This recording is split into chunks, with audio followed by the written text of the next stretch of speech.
Hey fellow Brick fans, DJ Bricks here, back for another review. And before we get started, don't forget to hit that like button, subscribe if you're not already subscribed to the channel, and hit that notification bell whenever, so you know exactly when I upload new content. Lego Star Wars reviews I tend to upload every Wednesday. But getting into today's set, I have a Lego Star Wars 2020 Star Wars set based off the hit show Mandalorian. It is the Razor Crest, Mando's former vehicle. I'll get more into that later in the review.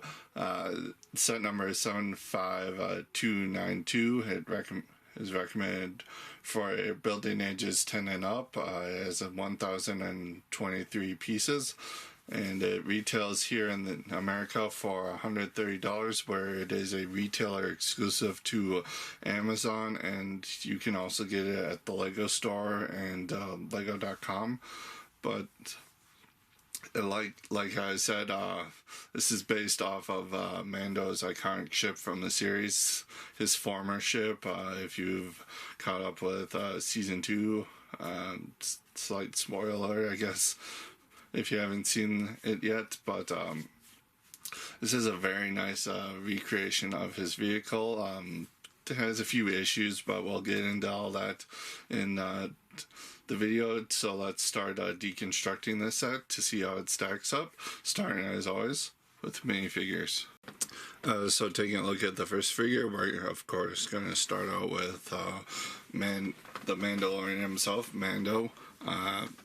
This figure, while not exclusive to the set, it did come in one other set. It's based off of that first outfit we see Mando in before he gets all his Beskar upgrades. So you can see that he comes with that gun that we've seen with him in all 3 appearances. It's the same build as those other appearances. It's just a small blaster with brown lightsaber hilt and a tongs piece that Lego uses. Torso print, you can see right there, it's really nicely done. He's got some nice leg printing there, and flipping around to the back, lifting up this small little cape he has. You can see the back torso printing there is really nice. Flipping it around again, his helmet is molded in that nice dark gunmetal color, and it's faithfully recreating his helmet that he had in the beginning of the show. Underneath, just a plain black head, because Lego didn't know at the time what Mando looked like underneath there. So all in all, just a basic figure. It's a really nicely done figure. It's just a shame that you only wore it for a little bit, but I think Lego did knock it out of the park with this figure. And another thing that they kind of screwed up on is he doesn't have printed arms, which thankfully they rectified with the Beskar armor Mando. But here it just kind of looks a bit plain, but still effective for what it is. But that does it for Mando. Next, we're going to take a look at Baby Yoda, the child, Grogu, whatever you want to call him. I already went over this in my Trouble of Tatooine video. I'm not going to tread too much here. I'll leave a link up top where you can go check out my full thoughts on this figure. But just going over the basics, Lego opted to use the regular baby body mold that they've had for a while, since they came out with the baby piece back in 2017. They just printed a little design to represent Baby Yoda's clothing there, and then for the head they just made an entirely new nice molded piece to represent his head there. Flipping around, you can see no back head printing or torso printing. So again, a fairly basic figure. I do think that Lego did a nice job for Lego-fying the child, but that does it for this figure. Okay, for this next figure, we have IG-11, and there's not much special about him. He is just built up like the previous IG-88s that we've been getting, and all those other of these model of assassin droids. What makes IG-11 here unique is that that print for his head there on that cylinder piece. That's about the only thing that's really exclusive about him that actually makes him look like the character. That brings me to the point of IG-11 was a completely different color from the other of these model of assassin droids. He was more like a rusty brown and little. So I would have appreciated a switch in color here. I would have also liked to have seen like a new torso piece or something that can go over that torso to give him his bandoliers that he had on his torso there. Back there just has the standard long rifle clipped to his back. Again, we've seen that on IG-88 before, and he just comes with a medium-sized blaster in black. But again, kind of a disappointing version of IG-11. I'm glad we got him, but he's kind of just a shell of what he could have been. So that does it for looking at him. So next we're going to take a look at Grief Karga, Carl Weathers' character from the show. This is based off of his first season appearance, his outfit in that. I know we're probably going to get an updated season 2 one in Somerset, but for now this is the only version we got. You can see he's got some nice back torso printing, some nice regular front torso printing with that weird half cape thing that he has on his left side. I kind of wish that actually came down across his leg. The printing continued, because that just looks kind of off. And getting into his accessories, he, as you can see, he comes with the 2 of the small pistols for Star Wars. And moving on to the head print, it's a very nice head print. It does look like Carl Weathers. I think Lego did a good job. He comes with that Finn hair piece that we've been seeing since 2015 with Finn. And flipping that around to see his alternate expression, that's more of Carl Weathers. That looks way more like him saying Mando all the time and being all happy. I think Lego really nailed both expressions for Grief's character. Really nailed the facial expressions that Carl Weathers put on for the character. But that does it for this figure. And then last but certainly not least, we do get an Imperial Scout Trooper. This is the torso, leg, and helmet are not new. They got introduced in 2019 in one of those action battle sets. This is his helmet in particular was introduced the same time as that new dual molded Stormtrooper helmet. So all the black for the visor and the vents, all that is now perfectly centered and always will be, because they dual molded it, but there's been less complaints about the Scout Trooper here than there have been about the Stormtrooper. But getting into his accessory, again, he has a small little pistol, and taking that helmet off, you can see that, yes, it is dual molded in there. So again, the visor that mainly contributes to the little black visor on his helmet there. But taking that helmet off, you can see continuing with that trend of recognizing that all these troopers are different people underneath the helmet.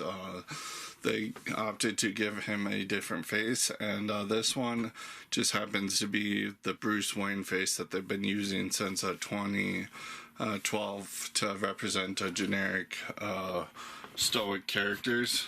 And like IG-11, I kind of have a gripe with this figure. I mean, it's a plain stark white trooper, and what we saw throughout the Mandalorian season 1 and season 2, what was left of the troopers, their armor kind of just fell into disarray and got discolorized, and dirtied it up. So I really feel like this trooper here should have been more of one of those remnant troopers where it's just all discolored and got some splotches of dirt and unkept, and kind of not fully armored up like it's supposed to be. But that does it for looking at the figures. Let's move on to the actual build of the set. So looking at the main build of the set, of course it is all dedicated to the Razor Crest here. It took about like 4 hours of on and off building for me. It does have a nice Technic frame to really a nice Technic skeleton to accentuate the sturdiness of this, to make it really stay together and not crush under play. It does have some interesting shaping here. This entire cockpit is kind of raked forward. It uses some interesting techniques. Definitely check out the instructions to see how that is done. It impressed me a lot, as well as the main fuselage here. How this is done, it's all very new and interesting to me. I also like how the engine blocks here are done. I've seen a lot of complaints with the Lego fan community about how the front turbines here are kind of inaccurate, but you can see within the show where there's a couple close-ups that how Lego did it is actually very accurate to how the front of the thrusters look here.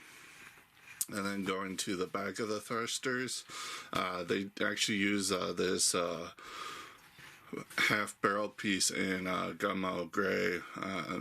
Not the first time it's appeared in that color, but I think it does have a nice bit of shaping. Overall, very nice amount of shaping here. But you can see on each of these turbines that it has a sticker. Same sticker on both sides. This front cockpit piece is actually printed, which is really nice.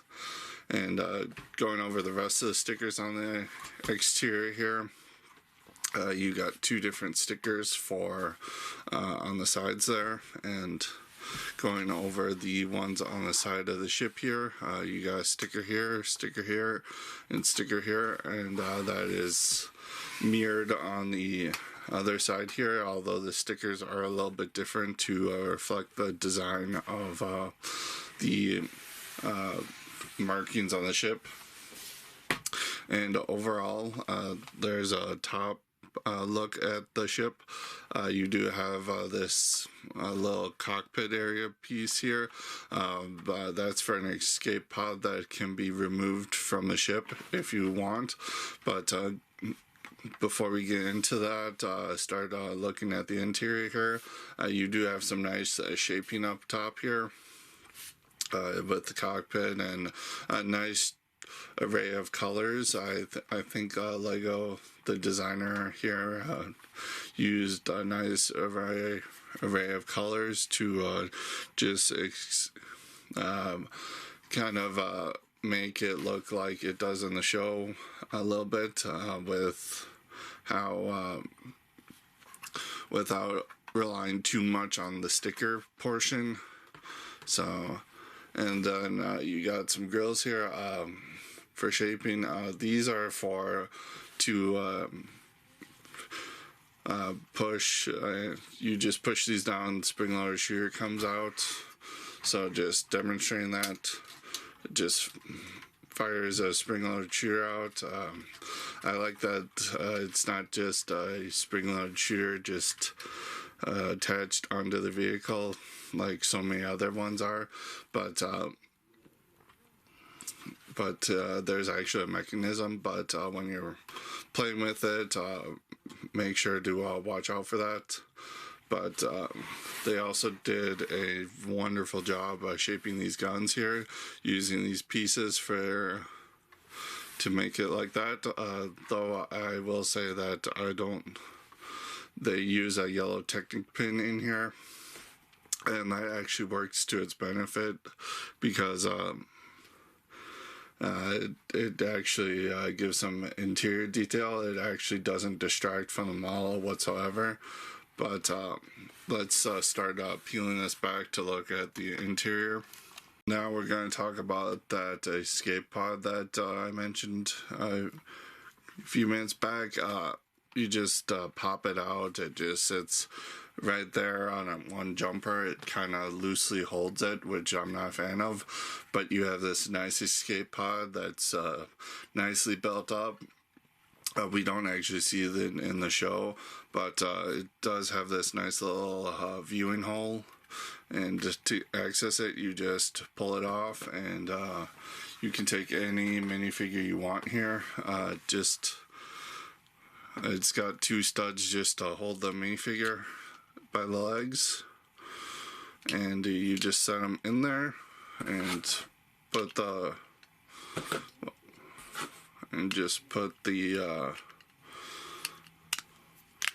top back on.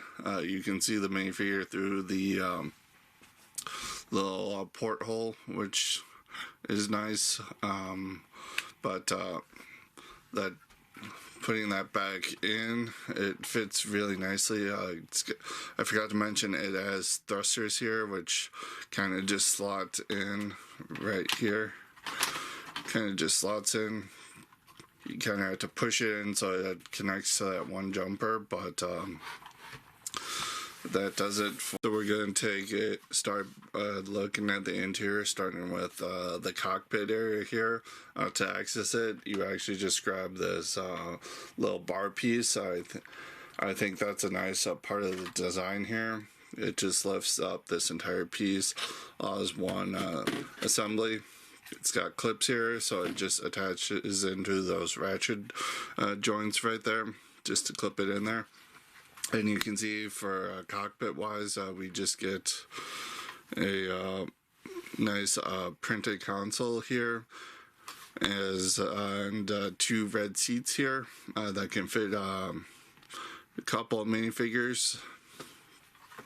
And lifting up this back part of the canopy here, it actually has a nice little hidden feature where you can see you got a couple clips hidden back here where you can store weapons if you want. But we can get Mando in here. Alright, and to get Mando seated here, you just take his blaster off. You can put it back here with the weapon storage clips, just to place it somewhere. then you just fold his legs, and if you want Baby Yoda with him, you just have to put it on his hand here. You don't have to remove the cape, it just kind of drapes over the seat like that. And he kind of doesn't, there we go. And he just sits in there like that with Baby Yoda on his lap, kind of. And in case you're wondering, with Baby Yoda there like that, you can still get the cockpit on there, all nice and tight. So getting into that, I also forgot to mention that you get like 3 adjustable skis on the bottom here, just and they're kind of free floating. That's just so you can set the vehicle down without having to worry about it. But each of these gun turret areas, they actually fold down and will open up here. In this one, you get storage for extra spring-load shooters or weapons, however you want to use it. And then on this side, you get the Mandalorian's bed there. There's a nice little bed, a couple studs just to attach him to the bed if you want to have him laying down, and then you got 2 stickers there representing some back detail there, which is really nice. And opening up the whole back here, you can actually open this up as on the other side just to represent the boarding ramp if you want, but that opens up like that on both sides. That comes down, this comes down, and on both sides. And then we can see the interior in here is you can see that Technic frame I was talking about. It's very sturdy, really helps keep this entire vehicle built up nicely. But as you can see, there's not much back here for the back of the loading bay to play with. It's just more space for figures, but there's no real accessory holders or anything. You do have something right here, which is the storage area for all of Mando's bounties that he's frozen in carbonite here. So you get 2 removable pillars that just slide out, and they're both stickers here, so you can see that one there with it, which is the mithril from the first couple episodes, and then here on the second one you get that random bounty there, which is nice. But they just slide in there, and if this wall on this side is up, they just stay put, because they just slot in there and then they just stay there. But again, that is a fairly empty area. I kind of wish that Lego had done something else with it, but maybe when they were designing the set, they just didn't have the reference. But that is the most disappointing part of this whole set here, is just that lack of interior there. But picking this up, because of that sturdy Technic base, it's really swooshable. You can really grab this thing and swish it about, though I will advise not grabbing on by these turbines here, because they are just so flimsily attached that any pressure on them will cause them to fall off, which that's just because of how they're built. They're kind of just attached on, so I would avoid holding them by that. But This thing is very swooshable, very fun to play with for kids, but that does it for looking at the actual Razor Crest. Let's move on to the box and extra pieces, and I'll meet you back up for my final verdict. So going over extra pieces here, fairly standard. This is a Technic heavy base set and over a certain amount, so you do get a brake separator to in case you do need it. And parts wise, fairly basic.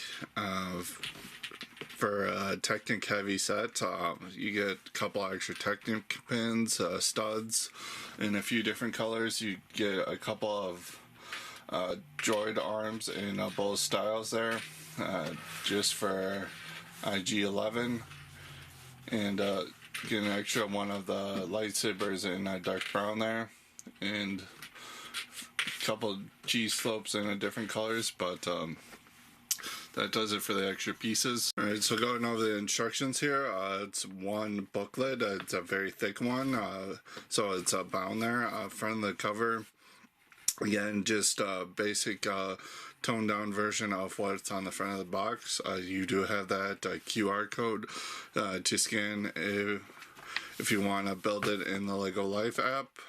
And then front pages here just go over how to properly build it, to do it bag by bag, and how to use a brake separator, and again, that little thing of how to use the QR code to use the Life app.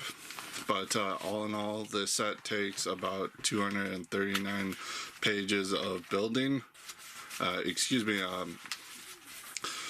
It takes 241. These last two pages just show you how to seat Mando in the Razor Crest, and how to use the escape pod, and where to store the ammo. And then these pages here, this just is an advertisement for the Skywalker saga, with the out-of-date when this game was originally supposed to come out in 2020 there. But here you have the code to unlock this particular vehicle in the game. It's a multi-use code, so it's the same for everybody. And on this page you just have a little promotional thing of all the minifigures that are included in all the summer 2020 sets. And then on these two pages you just have a cross-sell for on this side is the 2020 winter sets, as well as the 2020 summer sets, with the retailer exclusives included, which is highly unusual. But on these two pages you just have the parts inventory in case you need to order a new piece or you're missing a piece. And on the back here you would just have the product feedback advert with the Clockwork Robot sporting that this time. But that does it for the instructions. Okay, so looking at the box here, it's a fairly large box. It's that $100 price point size box that we see for Lego sets. It has that general aesthetic that Star Wars sets have been having since 2019, with black and white, the little white parts being made out of Lego pieces.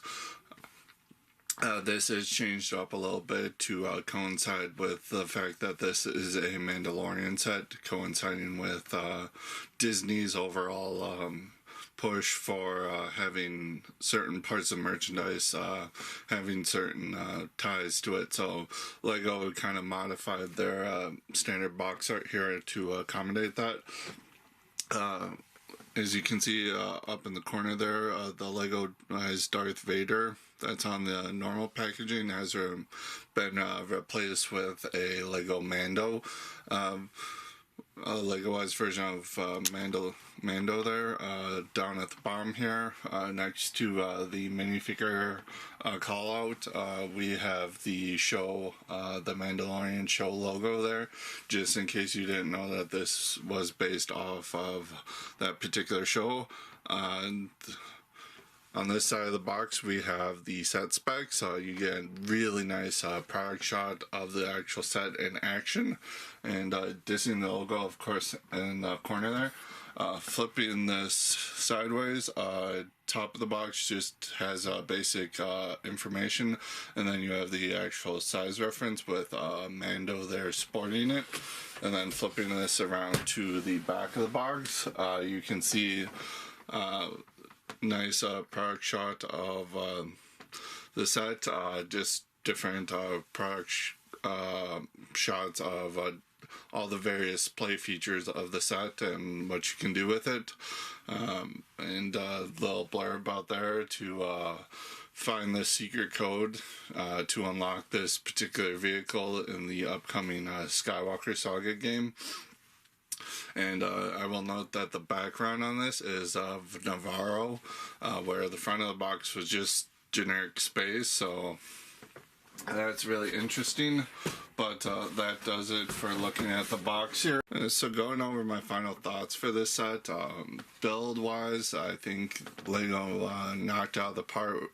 Exterior wise for the build here, Lego really knocked out of the park with making it look like the iconic Razor Crest from the show. My only issue with that is the escape pod up there. It doesn't really gel with how the top of that ship looks like in the show, but Lego took some liberty there with giving a play feature, which they are a toy company at the end of the day. I do like interior wise, I do like all the storage for the extra spring-loaded shooters, the clips for weapons. I always love seeing that. Swinging back around to the escape pod, it's not fully attached into that vehicle. You have to really press it down, so I would have really would have liked to have seen that fixed a little bit better. Great accessibility into the vehicle with the cockpit and opening up all the hatches. You really can get a kid, or you can really get your hands in there to play. I really appreciate that.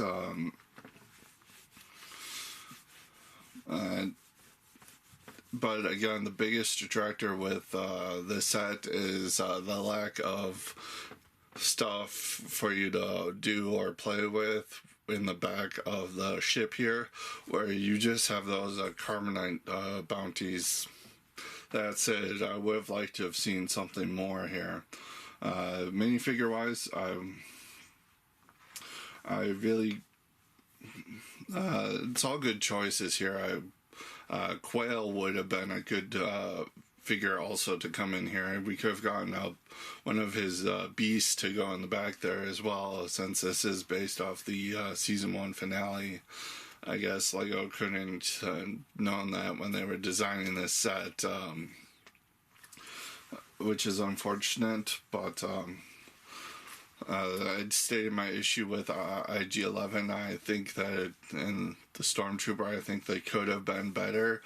Baby Yoda, I forgot to mention, where's his pram, his little hover vehicle that he is shown riding around in the series. We could have gotten that for him instead of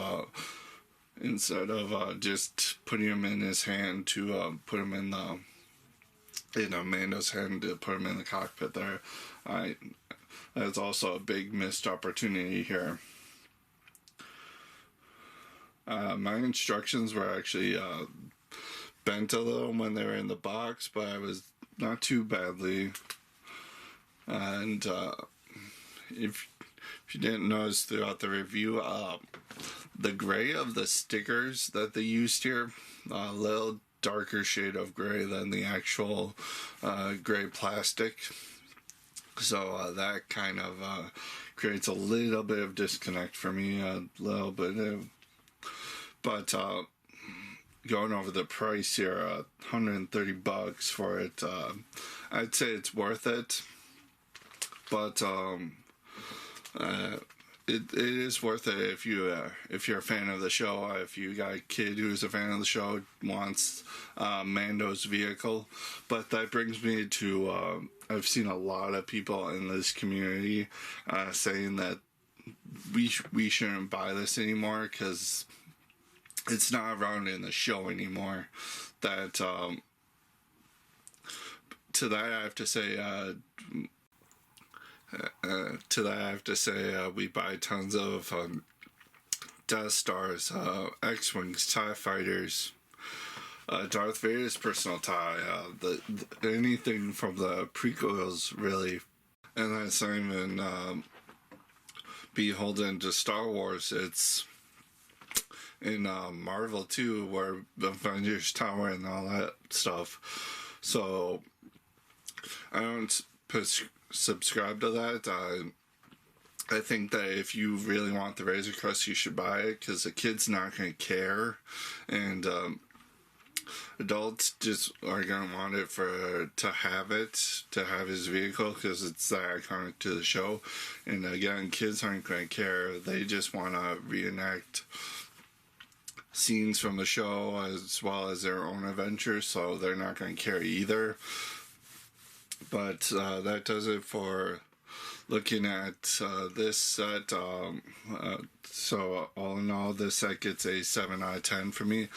Definitely it's a great set, but it could have been so much more.